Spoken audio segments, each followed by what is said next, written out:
Temple చూడండి చాలా బాగుంది కదా. హాస్పిటల్ ఇంత క్లీన్గా ఉంటుంది అయితే అనుకోలేదు. హాఫ్ డే కూడా పేరెంట్స్ కోసం స్పెండ్ చేయలేని స్థితిలో చాలామంది యువకులు ఉన్నారు అనిపిస్తుంది. మన పాంప్లెట్లో అయితే చిన్న మిస్టేక్ జరిగింది. 10 లక్షలు రాయమంటే 14 లక్షలు రాశాడు. దాన్ని కరెక్షన్ చేసుకుంటాం. Hello Govinda, good morning Govinda. ఈరోజైతే మనం ఆత్మకూరుకైతే వెళ్తున్నాము. మనకి ఈరోజు 3 పనులు అయితే ఉన్నాయి. ఒకటి, మా డాడీని హాస్పిటల్ తీసుకెళ్ళాలి. 2, పాంప్లెట్లు అవి తీసుకురావాలి. మనకి కొన్ని వస్తువులు కావాలి, అవి తీసుకొని వద్దాం. ఫస్ట్ మనం అయితే టెంపుల్కి బయలుదేరదాం. మనమైతే మన స్టాప్ దగ్గరకు వచ్చేసాము. ఫస్ట్ మనం వెంకటేశ్వర స్వామి గుడికి వెళ్ళి మన జర్నీ అయితే స్టార్ట్ చేద్దాం. ఈరోజు టెంపుల్ చూడండి, వ్యూ ఇది బ్యాక్ సైడ్ నుంచి, ఈ ఫ్రంట్ సైడ్ నుంచి బాగుంది. టెంపుల్ అయితే చాలా బాగుంది, నచ్చింది నాకైతే. చాలా పీస్ఫుల్ వాతావరణంలో ఉంది టెంపుల్ అయితే.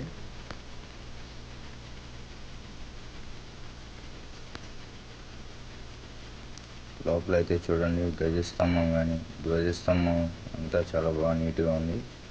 మనకి రైట్ సైడ్లో ఆంజనేయ స్వామి గుడి కూడా ఉంది లోపలే. నెక్స్ట్ ఎవరో స్వామి అయితే మాల వేసుకుంటున్నారు మనలాగే. నెక్స్ట్ ఆ సైడ్ అమ్మవారు ఉన్నారు, మధ్యలో వెంకటేశ్వర స్వామి ఉన్నారు. చూడండి, మీరు కూడా చూడొచ్చు. లాంగ్లో ఉంది, జూమ్ అయితే చేయలేదు. చూడండి. నెక్స్ట్ మనము వైద్యశాలకు అయితే వచ్చేసాము, హాస్పిటల్కి. గవర్నమెంట్ హాస్పిటల్ ఇది. హాస్పిటల్ అయితే చాలా క్లీన్ అండ్ గ్రీన్గా ఉందండి. ఎక్సలెంట్ ఉంది హాస్పిటల్. బయట మామూలుగా టాక్ కూడా ఇంతకుముందు చాలామంది చెప్తున్నారు హాస్పిటల్లో చాలా బాగా చూస్తారు అనేసి. సరే, మా డాడీకి బోన్ కొంచెం కాల్షియం దగ్గర ఉందంటే ఇక్కడికని వచ్చాము. వాతావరణం అయితే క్లీన్ వాతావరణం ఉంది. హాస్పిటల్ అంతా చాలా పెద్ద హాస్పిటల్. లోపలికి అయితే వెళ్ళాము. ఇప్పటికే చాలామంది క్యూలో నిలబడి ఉన్నారు, పెద్దవాళ్ళందరూ. పేరెంట్సే వచ్చున్నారు, పిల్లలు ఎవరు కనిపించట్లేదు నాకంటే. వాళ్ళకి తోడుగా వచ్చి ఒక హాఫ్ డే కూడా వాళ్ళతో గడపలేని పిల్లలు ఎందుకో నాకైతే అర్థం కాదు. నెక్స్ట్ మనకైతే ట్యాబ్లెట్స్ అవి రాయిచ్చారు, బాగా చూశారు డాక్టర్ గారు కూడా. నెక్స్ట్ మన ట్యాబ్లెట్స్ అవి తీసుకొని మన అక్కడి నుంచి బస్ స్టాండ్కి అయితే వచ్చేసాము. బస్ స్టాండ్ ఇది లాస్ట్ ఇయర్లో కట్టారండి, మామూలు రీమోడలింగ్ చేశారు. బాగుంది, బస్ స్టాండ్ కూడా ఎక్సలెంట్ రీమోడలింగ్ చేశారు. తర్వాత మనకు కావాల్సినవన్నీ తీసుకున్నాము. కావాల్సిన మామూలుగా వస్తువులు అవి తీసుకొని, పాంప్లెట్లు అన్నీ తీసుకొని బస్సు అయితే ఎక్కేసాం మనం. బస్సు ఇది సోమశిల బస్సు అండి. సోమశిలకి అయితే మనం ఇప్పుడు సోమశిల మధ్యలో మనం దిగేస్తాము. సోమశిల బస్సు అయితే ఎక్కేసి మనం అయితే ఇంటికి వచ్చేసామండి. ఇంట్లో అయితే మనకి ఆఫ్టర్నూన్ భిక్ష అయితే మనకి ఒక తాలింపు, పచ్చడి, మిరియాల రసం అయితే పెట్టున్నారు. ప్రశాంతంగా భోంచేసాము. మనం ఈరోజు ప్రశాంతంగా భోంచేస్తున్నాం అంటే దానికి కారణం తల్లిదండ్రులే అండి. వాళ్ళని మీరు ఒక హాఫ్ డే కూడా వాళ్ళ కోసం స్పెండ్ చేయలేని జీవితం అయితే చాలా వ్యర్థమని నేనైతే భావిస్తాను. నెక్స్ట్ మనమైతే భోజనం అయితే చేయడం జరిగింది. దేవుడికి దండం పెట్టుకొని పూజ చేసుకొని మనం కర్పూర హారతి తీసుకున్న తర్వాత భోజనం అయితే చేసుకోవాలి. తర్వాత 1 అవర్ అయితే రెస్ట్ తీసుకున్నానండి. తర్వాత సాయంత్రం మళ్ళీ స్నానం చేసుకొని దేవుడికి పూజ, పండ్లు, ఫలాలు, పుష్పంలో సమర్పించుకొని దేవుడికి మనం హారతి అయితే సమర్పించుకున్నామండి. అలాగే మనం తెచ్చిన పాంప్లెట్లకి పసుపు కుంకుమ రాసి దేవుడి దగ్గర అయితే ఒక పత్రం అయితే పెట్టానండి. ఫస్ట్ పత్రము దేవుడి దగ్గరే మనం పెట్టాము. మనం ఏంటంటే ఇది ఒక మ్యారేజ్ కాంట్రాక్ట్ అండి. మ్యారేజ్ మొత్తం మనమే చేస్తాము. ప్రతి ఒక్కటి పెళ్లి కార్డులు కాడి నుంచి టోటల్ మ్యారేజ్ అంతా మనమే చేస్తాము. దీంట్లో భాగంగా ఏంటంటే మనకి 4,45,000 నుంచి ప్యాకేజ్ అయితే ఉంటుందండి. 4,45,000 రాయమంటే 14,45,000 రాశాడండి.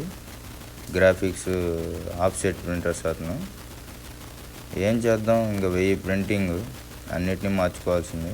పెద్ద పోస్టులో మటు కరెక్ట్గా కొట్టాడు. ఈ చిన్న పోస్టులు చిన్న పాంప్లెట్లు ఉంటాయి కదా, అది వాటిలో ఏంటంటే 4.45 రాయమంటే 14.45 రాశాడు. పాంప్లెట్ చూసేవాళ్ళు కూడా భయపడి ఫోన్ కూడా చేయరండి. ఏం చేద్దాం, మళ్ళీ 2 మార్కర్లు తీసుకొని అయితే వచ్చాను. ఇంక అన్నీ మార్చుకోవాలి. నాకు ఎట్టా పని లేదని పని పెట్టినట్టున్నాడు ఆయన. అదండి మ్యాటర్. చివరిగా అయితే ఒక మాట అండి, అంటే ఎందుకు చెప్తున్నా అంటే అర్థం చేసుకోండి. మనం ఈ భూమి మీదకి వచ్చామంటే, నేను హాస్పిటల్లో చాలా మంది చూశాను, చాలా వరకు ముసలోళ్ళు కర్ర పట్టుకొని వస్తూ ఉన్నారు. అంటే చూపిలేదు మీకు, అది ఛార్జింగ్ పెట్టినాను, కర్ర పట్టుకొని వస్తూ ఉన్నారు. అట్లాంటి ముసలోళ్ళని అట్లాంటి వాళ్ళని మీరు ఏంటంటే హాస్పిటల్కి తీసుకురా లేకుండా మీరు ఈరోజు ప్రశాంతంగా తిరుగుతున్నారంటే దానికి కారణం ఎవరు? మీ అమ్మ మీ నాన్న. మీరు చూడలేనప్పుడు ఒక కేర్ టేకర్స్నైనా పెట్టుకోవాలండి. డబ్బులు అంత ఎక్కువ ఉంటే మీ దగ్గర, మీరు చూసుకోలేనప్పుడు, అమ్మ నాన్నని చూసుకోలేని పరిస్థితిలో మీరు ఉంటే కేర్ టేకర్నైనా పెట్టి నెలకి 20,000 అట్లా ఇచ్చి వాళ్ళకి ఆ సాయం కలిపియాలండి. మీరు ఎక్కడ ఉంటారు? ఒక హాఫ్ డే అండి ఆఫీస్ లీవ్ పెట్టుకోండి. వాళ్ళకి బాగాలేనప్పుడు చూపించలేకపోతే ఇంకెందుకండి? బాగున్నప్పుడు వాళ్ళు మిమ్మల్ని ఏం అడగరండి, అంటే ఎట్లా ఏంటి ఏం చేస్తున్నావు అనేసి. బాగాలేనప్పుడు వాళ్ళకి ఎవరు ఉంటారు చెప్పండి? వాళ్ళకి వాళ్ళే హాస్పిటల్కి వచ్చి అక్కడ తట్టుకొని మళ్ళా పడి మళ్ళీ అదొక దెబ్బ. ఎందుకండి ఇట్లా? అదే అండి నాకైతే అనిపించింది. మమ్మీ డాడీని అయితే కొంచెం జాగ్రత్త చూసుకోండి. ఎవరినైనా కూడా మన అవ్వాతాతలను కూడా మనం బాగా చూసుకోవాలి, సరేనా? ఓకే, మనమైతే ఈరోజుతో మనం 3వ రోజు కంప్లీట్ చేసాం. గోవిందమాల్లో భాగంగా 3వ రోజు కంప్లీట్ చేసుకున్నాము. ప్రశాంతంగా గడిచిపోయింది 3వ రోజు కూడా. నెక్స్ట్ పాంప్లెట్లు అన్నిటికీ హోమ్ రాసుకున్నాము. ఎవరైనా మ్యారేజ్ చేయాలంటే చెప్పండి, చేద్దాము. ఇబ్బంది లేదు, తక్కువ ఖర్చుతోనే గ్రాండ్గా చేద్దాము. మన సబ్స్క్రైబర్లు అయితే ఇంకా తక్కువతోనే చేస్తాను. దాన్ని అన్నీ కరెక్షన్ చేసుకుంటా ఉన్నాను. 14 లక్షలు రాశాడు. 14 లక్షలు రాస్తే ఆడండి మన కస్టమర్ ఫోన్ చేస్తాడు. 4,45,000కి వాళ్ళు ఏమంటారు, మేమే తెచ్చుకుంటాం అన్నీ అంటారు. అట్లాంటి 14 లక్షలు రాస్తే ఆడ ఫోన్ చేస్తాడండి కస్టమర్. మనకి నైట్ అయితే భిక్ష చేసాము. ఒక 3 దోశ తిన్నాను అంతే, ఆఫ్టర్నూన్ ఎక్కువ తిన్నా కాబట్టి. కాసేపు తర్వాత బెల్లము కొబ్బరి తిన్నాను.